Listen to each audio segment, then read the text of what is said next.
뉴스타트 3부 날씨 소식으로 이어가겠습니다. 서울을 포함한 중부지방을 중심으로 한파특보가 확대 강화됐습니다. 오늘 아침 체감온도가 영하 20도 안팎까지 떨어지겠는데요. 한파 속 충남과 호남 지방에는 폭설이 이어진다고 합니다. 자세한 날씨 야외에 나가 있는 기상캐스터 연결해서 알아보겠습니다. 원희다 캐스터. 네, 서울 광화문에 나와 있습니다. 네, 저희가 1시간 전에 연결을 했었는데 지금은 좀 추위 상황 어떻습니까? 네, 날이 밝아와도 칼바람의 기세는 여전합니다. 현재 서울은 올겨울 첫 한파특보 속에 기온이 영하 9.5도까지 내려가 있고요. 특히 찬바람이 강하게 불면서 체감온도는 영하 16도 선에 달하고 있습니다. 오늘 나오실 때는 그 어느 때보다 따뜻한 옷차림 하시고요. 보온용품도 꼭 잘 챙겨 나오시기 바랍니다.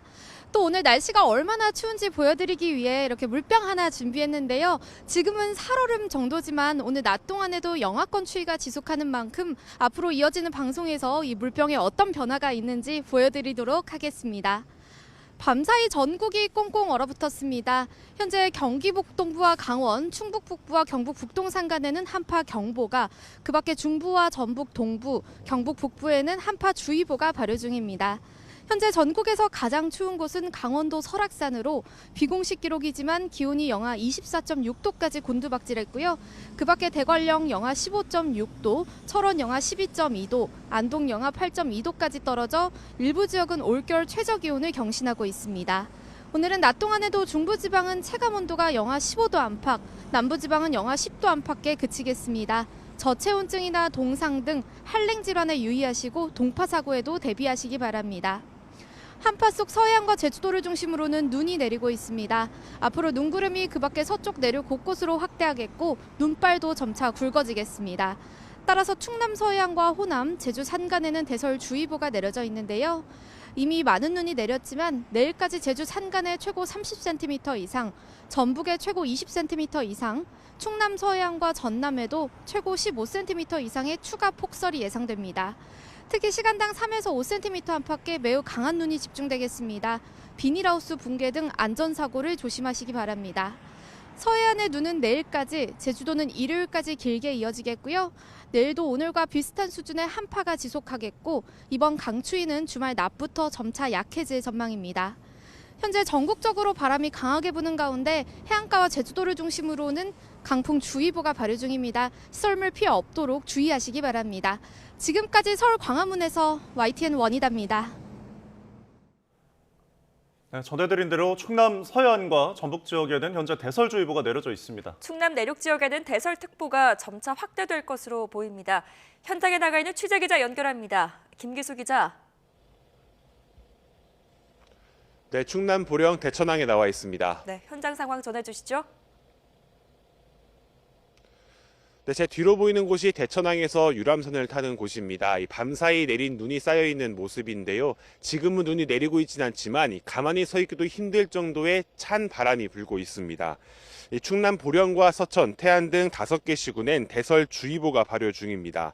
또 충남 공주, 논산, 부여 등 6개 시군엔 대설 예비특보가 내려졌습니다. 어제부터 내린 눈으로 오늘 오전 6시 기준 충남 계룡산엔 14.7cm, 서천 춘장대 11.7cm, 세종 전인은 9.4cm의 적설량을 기록하고 있습니다.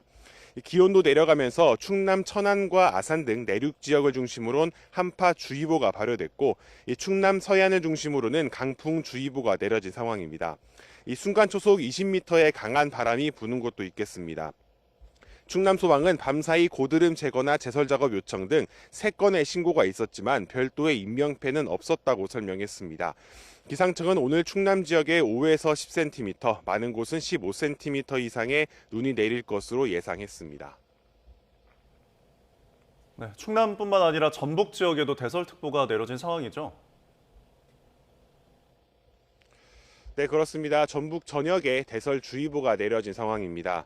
완주와 무주, 진안 등 내륙 지역 5개 시군에는 한파주의보가 내려졌습니다. 이 전북 지역에는 5에서 15cm, 서해안과 남부 내륙을 중심으로는 20cm 이상의 눈이 예보됐습니다. 이 많은 눈의 한파까지 겹치면서 전북 북부 내륙에는 아침 최저 기온이 영하 10도에서 15도까지 떨어지는 곳도 있겠습니다. 기상청은 서해안의 수증기름 머금은 무겁고 강한 눈, 습설이 내릴 것으로 내다봤습니다. 이에 따라 축사와 비닐하우스 붕괴 등 시설물 피해에 주의를 당부했습니다. 행정안전부는 호남과 충청권 등에 대설특보가 발효되면서 중앙재난안전대책본부 1단계를 가동하고 대설 위기경보 수준을 관심에서 주의로 상향했습니다. 눈 내리는 지역엔 가시거리가 짧고 빙판길과 도로 살얼음이 나타나는 곳이 있을 수 있어 차량 운행을 주의해야 한다고 강조했습니다. 급격히 기온도 내려갈 것으로 보여 가급적 야외 활동을 자제해달라고 밝혔습니다. 지금까지 충남 보령에서 YTN 김기수입니다. 충청과 호남 지역을 중심으로 계속해서 많은 눈이 내리면서 밤사이 사고도 잇따랐습니다. 눈길을 달리던 차량이 미끄러지고 상가 간판이 떨어졌다는 신고도 곳곳에서 접수됐습니다. 이현정 기자입니다. SUV 한 대가 도로 바깥쪽 시설물 위에 완전히 올라탔습니다. 고속도로 나들목을 빠져나가다 미처 속도를 줄이지 못해 가드레일을 들이받고 나서야 멈춰선 겁니다. 미끄러운 눈길이 영향을 미쳤습니다. 더 서행을 해야 되잖아요. 눈길이니까. 그 눈길이었고, 그러니까 눈길이 좀 속도가 있었으니까 미끄러지면서. 다행히 운전자는 다치지 않은 것으로 파악됐습니다. 승용차 앞부분이 심하게 찌그러져 안이 훤히 들여다 보일 정도입니다. 어제 저녁 전북 부안에선 역시 눈길에 미끄러진 승용차가 도로가 조경석을 들이받았습니다. 이 사고로 60대 운전자가 가슴 통증을 호소해 병원 치료를 받았습니다. 이보다 앞서 김제시 만경읍에서도 화물차가 눈길에 도로 옆 비탈로 넘어지면서 50대 운전자가 타박상을 입었습니다. 전북 군산에서는 상가 간판이 강한 바람과 눈 무게를 이기지 못해 떨어지는 사고가 났습니다. 다행히 주변을 지나는 사람이 없어 다친 사람은 없었지만 하마터면 인명피해로 이어질 뻔했습니다. YTN 이현정입니다. 오늘 새벽 3시 20분쯤 경기도 남양주시 포천 화도 고속도로 수동휴게소에서 50대 남성이 몰던 25톤 화물차에 불이 났습니다. 인명피해는 없었지만 적재함과 타이어 일부가 불에 탔습니다. 네, 윤석열 대통령의 내란 혐의를 수사하는 공수처가 2차 체포영장 집행 시기를 고심하고 있습니다. 경찰과 실무 협의도 이어가고 있습니다. 공수처에 취재기자 나가 있습니다. 권준수 기자. 네, 고위공직자범죄수사처입니다. 네, 오늘도 집행할 가능성은 열려 있는 거죠? 그렇습니다. 지금은 이곳 공수처 아직은 이렇다 할 움직임은 포착되지 않고 있습니다. 다만 조만간 2차 체포영장 집행에 나설 것으로 보입니다. 공수처는 오늘도 경찰과 협의를 이어나갈 거라며 구체적인 집행 시기는 함구하고 있는데요. 공수처와 경찰은 서울 한남동 관저 앞 지지자 등과의 충돌 가능성, 또 경호처와의 격렬한 저지 상황 등을 고려해 야간이나 주말에 집행할 가능성도 열어둔 것으로 알려졌습니다. 1차 집행 때는 대통령 경호처의 강력한 저항에 막혀 실패한 만큼 이번엔 집행을 막는 경호처 직원을 공무집행 방해 현행범으로 체포하는 방안도 검토 중입니다. 네, 그런데 윤 대통령 측은 여전히 영장 집행에 응할 수 없다는 입장이죠? 맞습니다. 윤 대통령 측은 공수처의 체포영장 집행엔 응할 수 없다 이런 입장을 고수하고 있습니다. 차라리 사전 구속영장을 청구하라며 그에 따른 법원 재판에는 응하겠다는 뜻을 밝혔는데요. 구속영장 청구와 관련해서도 공수처법상 담당 법원은 서울중앙지방법원이라며 굳이 서울 서부지방법원에서 영장을 받을 이유가 있느냐고 비판했습니다. 이를 두고 체포영장 집행의 명분을 흔들려고 한다는 지적이 나오는데 윤 대통령 측은 여전히 공수처의 수사를 불법으로 규정하면서 체포되더라도 묵비권을 행사하겠다고 강조했습니다. 네, 이번에 체포영장 기한은 어떻게 됩니까? 네, 공수처는 이번 체포영장의 유효기간을 공개하지 않고 있습니다. 1차 집행 당시 유효기간이 일주일이라고 공개했던 것과는 다른 모습입니다. 이미 한 차례 집행을 실패한 이후 많은 비판이 쏟아진 만큼 수사 보완 등을 고려한 것으로 보입니다. 체포영장의 유효기간은 통상 일주일, 즉 7일이지만 판사가 인정할 경우 이제 법원에서 그 이상도 가능하게 발부할 수 있습니다. 지금까지 고위공직자범죄수사처에서 YTN 권준수입니다. 네, 더불어민주당은 윤석열 대통령이 한남동 관저에서 빠져나왔다며 도피 의혹을 연일 제기했습니다. 윤 대통령 측과 여당은 윤 대통령이 현재 관저에 머물고 있다며 의혹을 일축했습니다. 신윤정 기자입니다. 일부 유튜브 채널이 대통령 관저에서 방탄 차량이 빠져나왔다며 제기한 윤석열 대통령 도주 의혹은 지난 7일 국회 법사위를 통해 확산됐습니다. 윤석열은 관저에 있습니까? 지금 그런 부분에 대해서는 정확하게 보고받은 건 없습니다. 도주했을 가능성도 있다고 보는 거죠. 여러 가지 가능성 중에. 네, 맞습니다. 내란 혐의 국정조사 특위위원장인 안규백 민주당 의원은 군 관계자에게 윤 대통령이 이미 한남동 관저에서 나왔다는 제보를 받았다며 의혹에 기름을 부었습니다. 제가 들은 정보로는 이미 용산을 빠져나와서 제3의 장소에 도피해 있다. 이에 윤 대통령 측과 여권은 일제히 악의적인 가짜뉴스라고 즉각 반박했습니다. 윤 대통령 변호인은 7일 저녁 관저에서 윤 대통령을 만났다며 윤 대통령도 논란의 여지가 없도록 의혹을 해소해달라 당부했다고 전했습니다. 제가 어제 저녁에 분명히 관저에 가서 대통령을 관저에서 뵙고 나왔습니다. 참 자괴감이 드는 일입니다. 관저를 방문한 국민의힘 윤상현 의원은 윤 대통령을 직접 만나지 못했지만 관저에 있는 걸 확인했다며 의혹을 일축했습니다. 약속 때문에 나왔는데 거기 계셔요. 제가 확인했어요. 대통령실 관계자 역시 현재 관저에 있는 것으로 전해들었다고 설명했습니다. 윤 대통령이 지난달 14일 이후 관저에서 모습을 드러내지 않은 게 도피설의 화근이 된 셈인데 윤 대통령의 정확한 소재는 이르면 체포영장 재집행 때 확인 가능할 것으로 보입니다. YTN 신윤정입니다.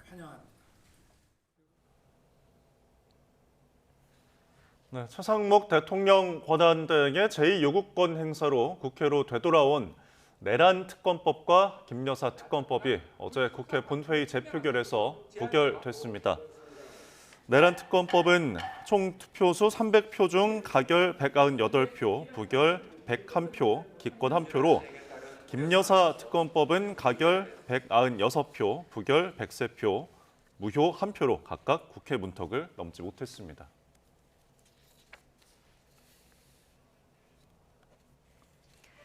네, 오늘의 주요 재판 살펴보겠습니다. 종교적 지위를 이용해 여신도를 세뇌하고 성폭행한 혐의를 받는 JMS 총재 정명석의 대법원 선고가 오늘 이루어집니다. 정 씨는 지난 2018년부터 3년여 동안 충남 금산군에 있는 JMS 수련원에서 외국 국적의 여신도 2명을 23차례 성폭행하고 한국인 여신도 1명도 추행한 혐의를 받습니다. 앞서 1심 재판부는 정 씨가 절대적인 권력을 바탕으로 범행을 저질렀다며 징역 23년을 선고했는데요. 항소심은 증거 능력 등을 이유로 이보다 6년 적은 징역 17년을 선고했습니다. 네, 차상벽 순직과 관련해 항명과 상관 명예훼손 혐의로 기소된 박정훈 전 해병대 수사단장에 대한 1심 선고 결과가 오늘 나옵니다. 군 검찰은 결심 공판에서 박 전 수사단장에게 군형법상 형시 항명죄 법정 최고형인 징역 3년을 부형했는데요. 이에 맞서서 박정훈 전 수사단장은 이 사건을 경찰에 이첩하는 과정에서 외압 의혹 등이 있었다며 무죄를 주장해왔습니다. 전남 순천도심에서 길을 걷던 10대 여학생을 흉기로 살해한 박대성의 1심 선고 공판이 오늘 오전 광주지방법원 순천지원에서 열립니다. 박 씨는 지난해 9월 26일 새벽 순천 도심길에서 10대 여학생을 800m 뒤쫓아가 흉기로 찌르고 도주한 뒤 2시간 20여 분 만에 경찰에 붙잡혔습니다. 지금까지 오늘 재판 살펴봤습니다.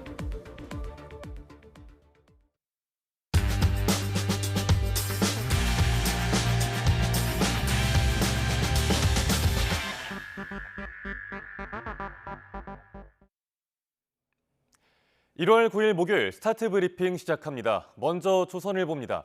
모임 통장, 국민 5명 중에 1명 이상이 쓸 정도로 많이들 쓰시죠. 친목과 생활비, 여행 등의 다양한 목적으로 개설이 되는데 특히 2030 세대에서 두드러지는 특징이 있습니다. 바로 모임 통장을 데이트 통장으로 쓰는 경우가 늘고 있다고 합니다. 모임 통장 개설 목적을 유형별로 따져보면 데이트가 10%로 네 번째입니다. 모임 통장 10개 중에 하나는 데이트 통장이란 얘기죠. 데이트 통장 목적으로 모임 통장을 만든 사람들 연령대를 보니까 20대가 58%, 30대가 27%로 2030이 90%입니다. 데이트 통장을 관리하는 모임주는 여성이 좀 더 많았는데요. 통장 주인과 상대방 모두 자금 관리에 적극적인 게 특징입니다. 또 다른 모임 통장에 비해서 잔액은 적지만 결제가 잦은 것도 데이트 통장의 특징입니다. 평균 데이트 비용과 결제 건수는 한 달에 31만 원, 10건 정도로 나타났습니다. 특히 최근엔 결혼 준비 통장, 커플 여행 통장처럼 다양한 목적으로 통장을 활용하는 커플도 늘고 있습니다. 통장 이름을 헤어지면 다 네 거로 붙이는 유쾌한 사례도 있다고 하네요. 다음 한국일보입니다. 책 애호가라면 또 독서에 관심이 있는 분이라면 올해 서점 가실 일 많을 겁니다. 한강과 황석영, 황정은 등 한국 문학 거장들의 신간들이 쏟아지기 때문입니다. 유명 해외 작가들의 작품도 출간될 예정인데 어떤 작품들이 있는지 소개해드리겠습니다.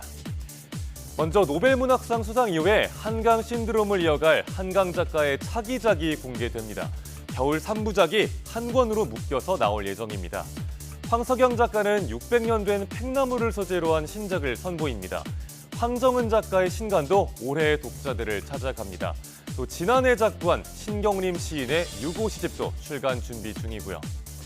여기에 김혜란과 편혜영, 정지아 등 믿고 읽는 중견 작가들의 소설집도 기다리고 있고요. 김멜라, 천선란 등이 펴낸 장편 소설도 기대를 모으고 있습니다. 해외 작가로는 체코 출신의 거장 밀란 쿤데라의 유작이 한국 독자들과 만나게 됐습니다. 폴 오스터의 마지막 작품과 무라카미 하루키의 에세이도 빼놓을 수 없습니다. 실비아 박, 최윤 등 세계 문학계에서 활동하는 한국계 작가들의 작품도 곧 만나볼 수 있습니다. 풍성하게 쏟아지는 신간들 덕에 문학의 열기, 텍스트의 열풍은 올해에도 계속될 예정인데요. 신년 맞이해서 책 읽을 겸 서점 나들이 가보셔도 좋겠습니다. 마지막 기사 보겠습니다. 요즘 기승을 부리는 독감, 걸리게 되면 정말 많이 아프고 고생을 하죠. 문제는 독감 포함 호흡기 바이러스 3개가 동시에 유행하고 있다는 겁니다. 코로나 이후에 보건의료 최대 위기, 빨간 불이 켜진 상황인데 이럴 때일수록 산미를 멀리하는 게 중요하다고 합니다. 지금 돌고 있는 호흡기 감염병은 독감과 코로나19 그리고 호흡기 세포융합 바이러스입니다. 트리플 데믹 주의보가 내려진 상황인데요. 서울의 한 대학병원은 병상의 6분의 1이 호흡기 감염병 환자로 차 있을 정도입니다. 특히 고령이거나 당뇨병, 고혈압 등 만성 질환자들은 후유증도 심각합니다. 그런데 더 큰 문제는 아직 독감 유행에 정점이 오지 않았다는 겁니다. 당분간 환자가 더 늘어갈 거란 얘기죠. 특히 앞으로 2주는 환자 발생이 크게 늘어날 거라서 주의가 필요합니다. 무엇보다 예방 수칙을 지키는 게 최우선입니다. 만성질환자나 면역력 감소자라면 밀폐 환경과 밀집 장소, 밀접 접촉까지 3미를 피해야 합니다. 독감 백신을 안 맞았다면 지금이라도 맞으시는 걸 추천하고요. 또 발열이나 기침 등 호흡기 감염 증세가 본인이나 주변에 나타난다면 다시 마스크를 써야겠죠. 안 그래도 오늘이 최강 한파라는데 호흡기 바이러스라는 불청객 정말 달갑지가 않습니다. 호흡기 감염병 유행 시에 행동 지침 꼭 지키시고요. 마스크도 착용하셔서 소중한 건강 지키시길 바랍니다. 1월 9일 아침 신문 살펴봤습니다. 지금까지 스타트 브리핑이었습니다.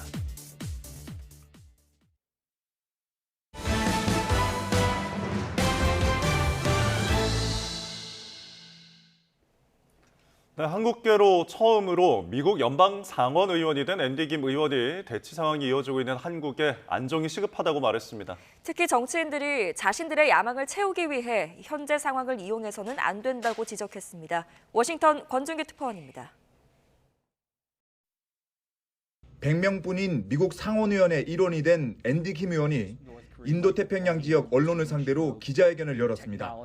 김 의원은 현재 한국 상황에 대한 질문에 윤석열 대통령의 계엄 선포에 우려했지만 곧 민주적 회복력을 확인했다고 평가했습니다. 하지만 지금 벌어지고 있는 일을 대치 상황이라고 표현하며 폭력 사태를 걱정했습니다. That the standoff concerns me greatly. When I look at what are the types of things that could further destabilize South Korea? You know, those are the types of actions. If there's violence, there's some sort of outbreak. 지금은 정치적 안정이 시급한 때라며 정치인들이 자신의 야망을 위해 상황을 이용해선 안 된다고 지적했습니다. It's really a critical time for stability, not for any particular person to try to use this to advance their own political ambitions. 곧 취임할 트럼프 당선인에 대해선 한국과 관련해 할 일에 대해 낙관하지 않는다고 말했습니다. 특히 주한미군 방위비 인상을 요구할 경우 미국이 자선을 베푸는 게 아니란 점을 확인시켜야 한다고 조언했습니다. That helps the United States try to play a deterrent role to China when it comes to the Taiwan Strait. The United States benefits from having that partnership with South Korea. 김 의원은 한미 관계의 가교 역할을 하고 싶다며 미국은 언제든 한국 곁에 있을 거란 점을 확신시키고 싶다고 강조했습니다. 김 의원은 트럼프 당선인이 그린란드와 파나마 운하에 군사력 사용을 배제하지 않겠다고 말한 걸 언급하며 한국 등 아시아 국가의 강압적 수단을 쓸 경우 강하게 맞서겠다고 밝혔습니다. 워싱턴에서 YTN 권중기입니다. 미국 로스앤젤레스 해안가에서 일어난 산불이 확산하는 가운데 모두 4건의 대형 산불이 동시에 발생하면서 통제 불능 상태로 치닫고 있습니다. 지금까지 최소 2명이 숨지고 수만 명이 대피에 나섰는데 1월에 캘리포니아 산불이 일어난 건 기후변화 때문이라는 분석이 나오고 있습니다. 워싱턴 홍상희 특파원입니다. 검은 구름 속 떠오르는 태양이 로스앤젤레스 하늘을 섬뜩한 붉은 빛으로 물들입니다. 시속 160km, 악마의 바람을 타고 하늘부터 땅까지 붉은 화마가 마을 전체를 덮쳤습니다. 주택들이 속수무책으로 불에 타 무너지고 차량도 폭발과 함께 불길에 휩싸입니다. 현지 시간으로 7일 아침 로스앤젤레스 해안가 퍼시픽 팰리세이즈에서 시작된 산불은 강풍을 타고 순식간에 말리부와 벤투라까지 번졌습니다. 필사적으로 불 속에서 탈출한 주민들은 이번이 최악의 대재앙, 아마겟돈이라고 말합니다. It's Armageddon. I'm driving through a war zone right now and I don't even know what to say. I'm speechless. I don't even know how we're going to be able to recover from this. 엎친 데 덮친 격으로 이튼과 허스트, 우들리까지 동시에 4건의 대형 산불이 일어나 지금까지 2명이 숨지고 1,000개 이상 건물이 불에 탔습니다. And the fire continues to grow with 0% containment. And unfortunately, we have 2 reported fatalities to civilians. Unknown cause at this time. 게빈 뉴섬 캘리포니아 주지사는 비상사태를 선언했고 조 바이든 대통령은 연방정부 차원에서 필요한 모든 지원을 하겠다고 밝혔습니다. 전문가들은 캘리포니아에서 우기로 분류되는 1월에 이례적으로 발생한 산불 원인으로 기후변화를 지목하고 있습니다. Warmer or drier winters and followed by hotter and drier summers. And eventually you have a compounding effect where you do see much more extreme fire behavior at different times of the year that you wouldn't have, whether it's in December or January. LA 해안가에서 시작된 산불이 통제 불능 상태로 확산되고 있지만 앞으로 며칠 동안 강풍이 계속될 것으로 전망되면서 더 큰 피해가 우려되고 있습니다. 워싱턴에서 YTN 홍사입니다. 인공지능 칩 선두주자 엔비디아의 젠슨 황 최고 경영자가 최근 급부상하고 있는 양자 컴퓨터와 관련해 유용한 양자 컴퓨터가 나올 때까지 20년은 걸릴 것으로 전망했습니다. 세계 최대 가전 IT 전시회 CES 2025에서 황 CEO는 매우 유용한 양자 컴퓨터가 15년 뒤에 나오면 초기 단계일 것이고 30년 뒤에 나오면 후기 단계일 것이라고 밝혔습니다.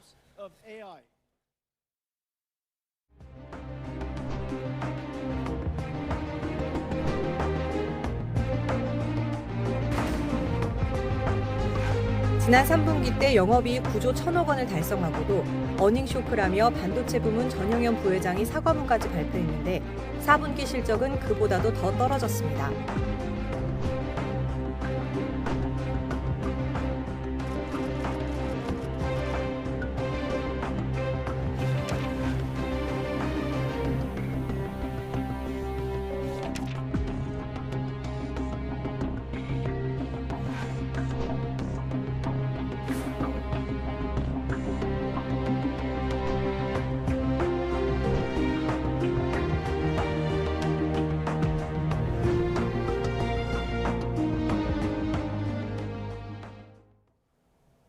최신 경제 소식을 빠르고 친절하게 전해드립니다. 스타트 경제, 오늘은 이정환 한양대학교 경제금융대학 교수와 함께하겠습니다. 교수님 어서 오십시오. 네, 어서 오십시오. 삼성전자 이야기부터 해보겠습니다. 지난해 4분기 성적표 나왔는데 시장에서 예상한 부진보다 더 안 좋은 부진이 나온 모양이죠. 특히 영업이익 차원에서 그랬다라고 말씀드릴 수 있겠고요. 네. 영업이익이란 것은 수익에서 결국은 인건비라든지 그다음에 자재비라든지 다른 비용, 여타 비용들을 뺀 비용 이익이라 말씀드릴 수가 있는데 예. 사실 예측은 7조대 정도는 하지 않을까라고 이야기했는데 6.5조, 그러니까 6조대로 되게 떨어지면서 시장의 기대에 좀 못 미치는 결과를 얻었다라고 이야기를 하고 있습니다. 예. 근데 이제 이것들이 아무래도 반도체 분야를 계속 얘기 안 할 수가 없는데 예. 반도체 분야의 부진 같은 것들, 특히나 이제 두 가지 부분이라고, 그러니까 뭐 크게 세 가지라고 이야기할 수 있는데 그 중국의 이제 저가 공세로 네. 기존에 원래 생산했던 반도체 생산 같은 것들이 조금 부진한 것이 아니냐, 그러니까 좀 수익률이 떨어지는 것이 아니냐라는 의견들이 하나가 있고요. 예. 중국의 기술들이 생각보다 빨리 발전하고 있어가지고 예전에 어느 고부가 가치 반도체가 아닌 부분에 있어서는 중국이 좀 쫓아가고 있다. 그다음에 지금 뭐 계속 HBM에 대한 이야기가 나오고 있는데 결국 이제 새로운 고부가 가치 반도체, 그러니까 메모리를 빠르게 그리고 대용량으로 처리할 수 있는 반도체 분야에 대해서는 SK 하이닉스에 비해서 기술이 좀 뒤처지는 것이 아니냐, 네. 그런 의견들이 나오고 있습니다. 네. 세 번째는 이제 파운드리 산업인데 우리가 시스템 반도체라고 얘기해서 반도체를 그러니까 누가 설계한 것을 삼성전자에서 설계한 걸 바탕으로 해서 이제 제조를 하는 이런 네. 제조업이라고 보실 수가 있는 것 같은데 이 분야가 좀 이제 계속 TSMC라는 큰 회사 격차가 자꾸 나다 보니까 이 반도체 세 분야에서 모두 좀 부진을 보이고 있고 이런 것이 영업이익에 반영된 것이 아니냐. 결국 삼성전자의 수익의 가장 큰 부분은 아무래도 반도체 생산이라고 보실 수가 있는데 이 반도체 생산 분야 자체에 조금 위축이 이렇게 영업이익을 줄인 것이 아니냐라는 그런 이야기를 드릴 수 있을 것 같습니다. 네, 이 삼성전자의 겨울이 과연 언제 끝날 것이냐, 올해도 끝나지 않을 것이다 이런 전망 가운데서도 일각에서는 2분기부터는 실적과 주가가 반등할 것이다 이런 또 전망이 나오기도 하더라고요. 교수님께서는 어떻게 예상하십니까? 뭐 사실 이런 전망의 기초는 몇 가지가 있는데 한 두 가지 정도라고 보시면 될 것 같은데 일단 스마트폰 같은 다른 분야에서 좀 수익이 날 것이다라는 기대감이 하나가 있고요. 네. 두 번째로는 이제 HBM 반도체, 아까 말씀드린 고대형 메모리 반도체 같은 것들이 지금 계속 엔비디아 납품의 실패 혹은 납품의 과정 중에 있긴 하지만 실제로 이제 그 시점이 되면은 성공을 하지 않을까라는 이제 기대감들이 형성되어 있다라고 아마 이해하시면 될 것 같습니다. 네. 그런 기대감이 형성되는 그러니까 결국은 지금 SK 하이닉스에 비해서 크게 밀리는 것이 고대형 메모리, 그러니까 HBM이라는 고대형 메모리 반도체 분야인데 이것을 생산을 하게 되고 양산을 통해서 수익을 올릴 수 있게 된다라고 하면은 하이닉스가 가지고 있던 부분들 일부 차지하면서 혹은 전반적인 시장의 혜택을 누릴 수가 있음에 따라서 결국 주가가 좀 오를 수 있지 않을까. 영업이익 같은 게 오르게 되고 뭐 주가 같은 것도 오를 수 있지 않을까라는 좀 기대감이 형성된다라고 보시면 될 것 같고요.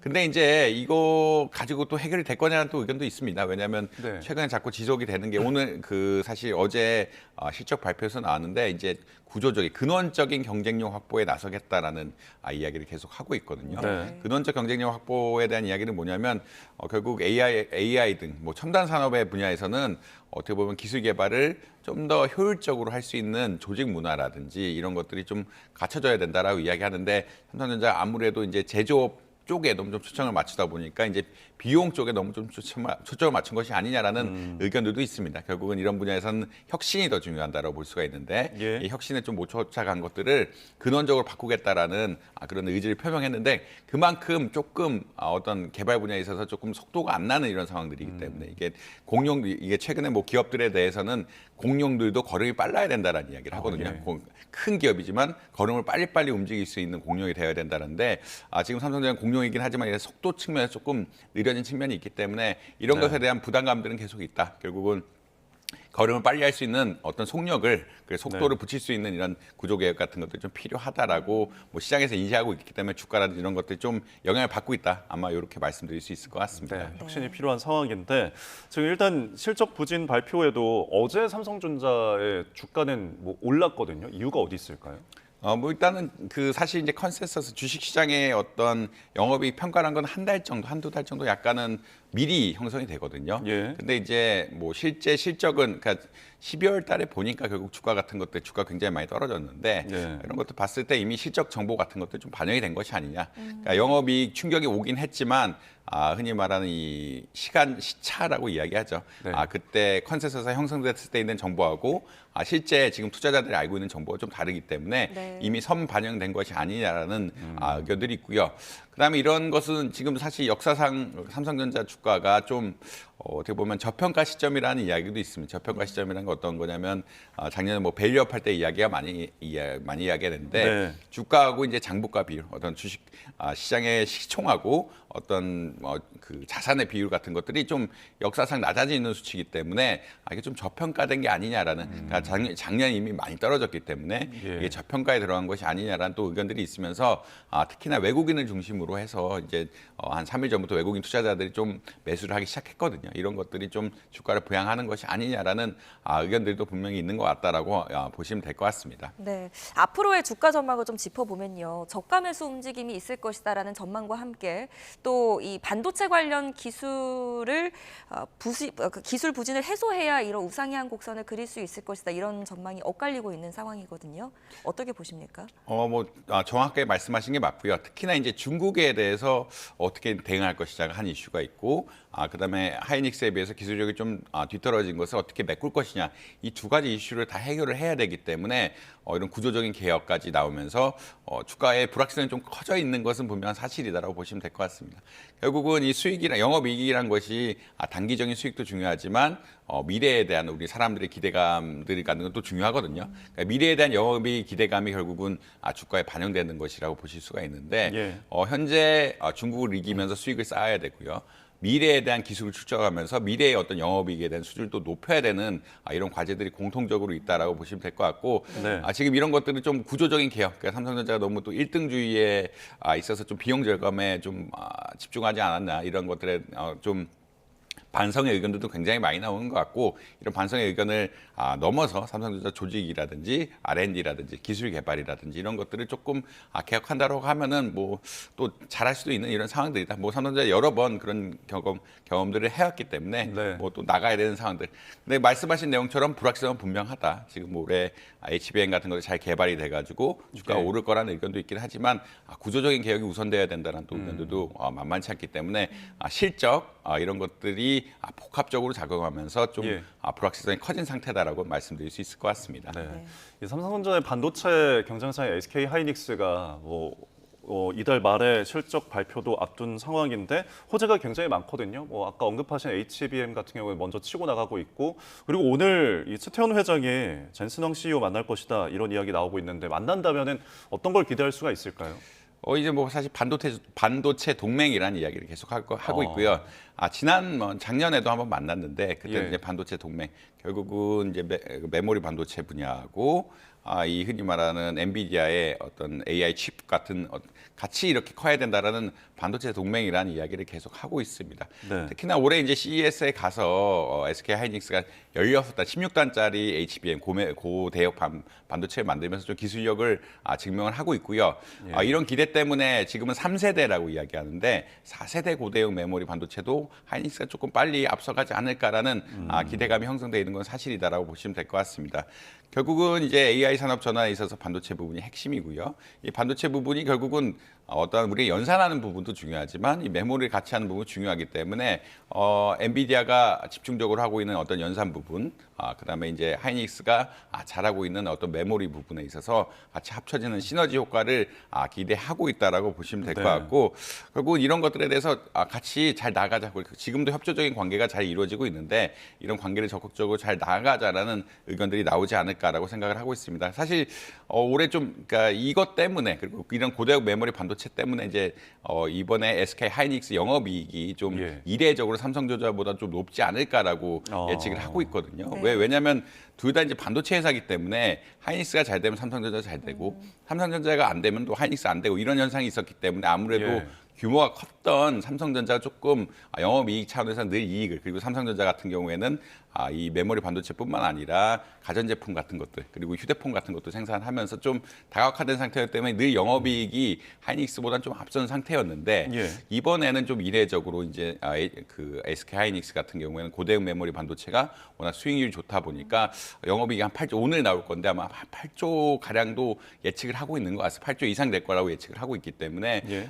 영업이 영업이익 자체가 역전이 되는, 그러니까 하이닉스의 영업이익이 삼성전자의 영업이익보다 높아지는 이런 상황들이 이례적으로 발생할 수도 있다라고 지금 보고 있는 것 같습니다. 알겠습니다. 네, 기업들의 잠정 실적까지 살펴봤습니다. 다음 주제로 넘어가 볼게요. 트럼프 미 대통령이 이제 오는 20일에 취임식이 열릴 예정입니다. 이 자리에 참석하는 기업인들의 이름들이 좀 속속 드러나고 있다고요?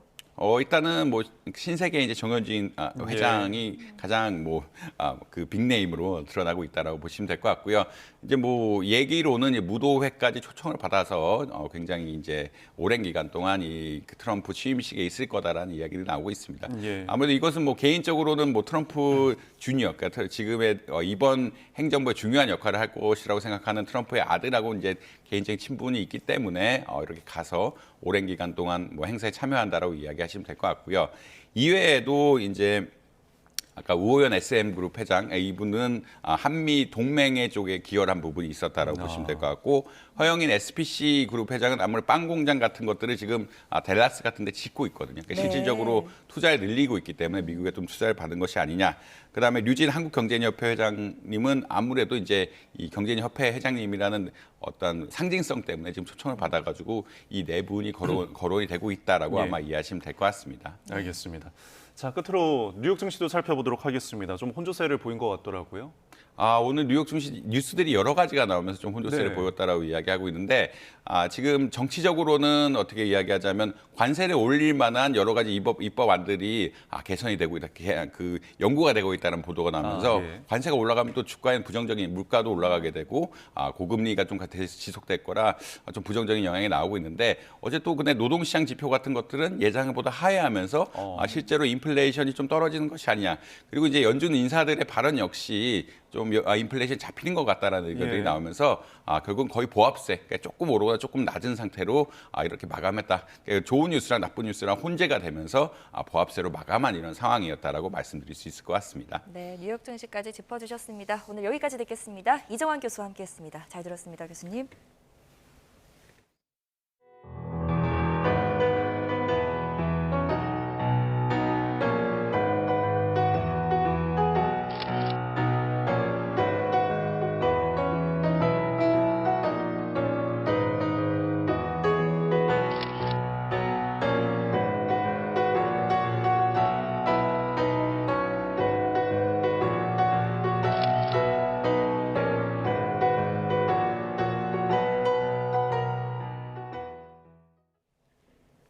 트럼프 미국 대통령 당선인이 우크라이나의 나토 가입에 반대하는 러시아 입장이 이해가 된다면서 또 러시아의 편을 드는 발언을 했습니다. 이런 가운데 우크라이나 남부 자포리자에서는 러시아의 공습으로 수십 명의 사상자가 발생했습니다. 박영진 기자입니다. 우크라이나 남부 도시 자포리자. 러시아의 폭격을 당한 현장은 말 그대로 아비규환입니다. 유도 폭탄의 파편이 승객을 태운 트램과 버스까지 덮치면서 수십 명의 사상자가 발생했습니다.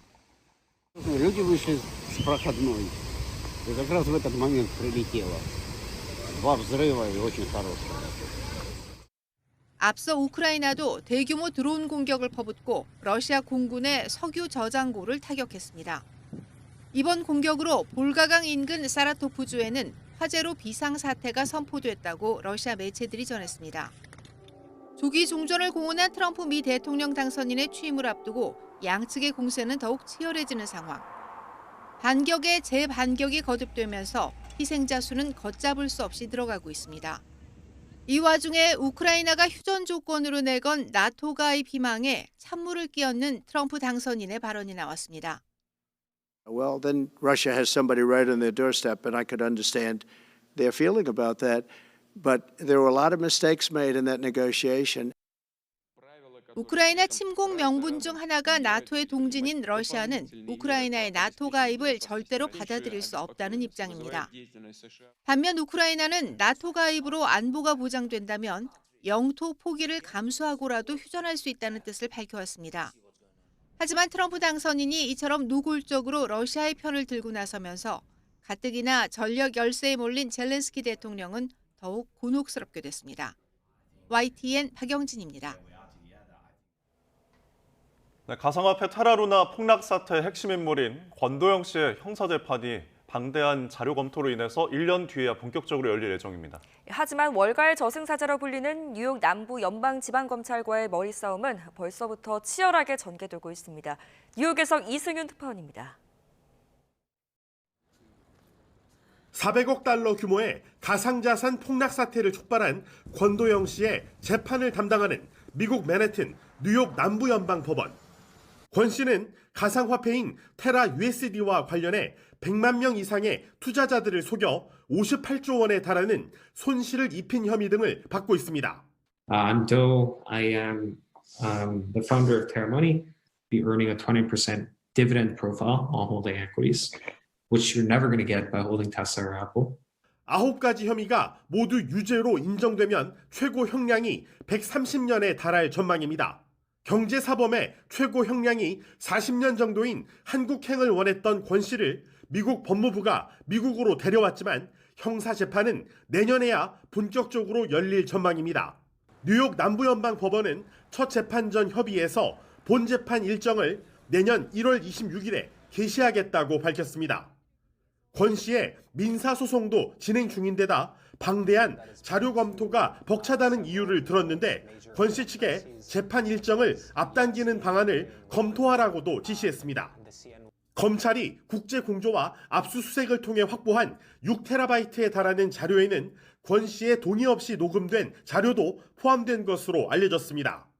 이에 권 씨 측은 무죄를 주장하면서 증거 능력을 문제 삼는다는 계획이어서 벌써 검찰과 팽팽한 신경전을 벌이고 있습니다. 월가의 저승사자란 별명이 붙어 있을 정도로 미국 내 최정예 수사 조직인 뉴욕 남부연방지검과 권 씨 간의 치열한 법리 다툼이 본격화했습니다. 뉴욕에서 YTN 이승윤입니다. 이번엔 출근길 날씨 알아보겠습니다. 서울 광화문에 나가 있는 기상캐스터 연결합니다. 윤수빈 캐스터. 네, 윤수빈입니다. 현재 추위 상황 전해주시죠. 네, 오늘 아침 전국이 꽁꽁 얼어붙었습니다. 저희가 오늘 날씨가 얼마나 추운지 직접 보여드리기 위해서 한 2시간 정도 전부터 이 물병을 바깥에 세워뒀는데요. 지금 보시는 것처럼 물병의 한 50% 정도가 언 상태입니다. 현재 서울 기온은 영하 9.8도까지 떨어져 있고요. 칼바람의 체감 온도는 영하 15도를 밑돌고 있습니다. 오늘 나오실 때는 저처럼 두꺼운 외투와 함께 보온용품까지 꼼꼼히 잘 챙겨 나오시는 게 좋겠습니다. 밤사이 북서쪽에서 강한 한기가 남하했습니다. 현재 경기 북부와 강원, 충북 북부와 경북 북동산 간에는 한파경보가, 그 밖에 중부와 전북 동부, 경북 내륙에는 한파주의보가 발령 중인데요. 현재 전국에서 가장 추운 곳은 강원도 설악산으로 비공식 기록이지만 영하 24.9도까지 곤두박질했고요. 그 밖에 대관령 영하 16.3도, 철원 영하 13도, 대전은 영하 9.3도까지 떨어졌습니다. 오늘은 낮 동안에도 체감온도가 영하 10도에서 영하 15도 안팎에 그치겠습니다. 저체온증이나 동상 등 한랭 질환에 유의하시기 바랍니다. 한파 속 서해안과 제주도를 중심으로는 산발적인 눈이 내리고 있습니다. 눈구름은 점차 서쪽 내륙 곳곳으로 확대하겠고 눈발도 점차 굵어지겠는데요. 따라서 충남 서해안과 호남, 제주 산간에는 대설주의보가 내려져 있습니다. 이미 많은 눈이 내렸지만 내일까지 제주 산간에 최고 30cm 이상, 전북은 최고 20cm 이상, 충남 서해안과 전남에도 최고 15cm 이상의 큰 눈이 더 내리겠습니다. 특히 시간당 3에서 5cm 안팎의 매우 강한 눈이 집중될 것으로 보입니다. 비닐하우스 붕괴 등 안전사고에 조심하시기 바랍니다. 내일까지는 매서운 한파가 이어지겠고요. 주말인 모레 낮부터 점차 누그러들겠습니다. 당분간 서해안과 제주도를 중심으로는 비나 눈이 자주 내릴 전망입니다. 오늘 전국적으로 바람이 강하게 부는 가운데 해안가와 제주도를 중심으로는 초속 20m 이상의 돌풍이 불면서 강풍주의보가 발효 중입니다. 시설물 관리와 안전 사고에도 유의해 주시기 바랍니다. 지금까지 서울 광화문 광장에서 YTN 윤수빈입니다. 이상으로 뉴스타트를 마칩니다. 시청해주셔서 고맙습니다.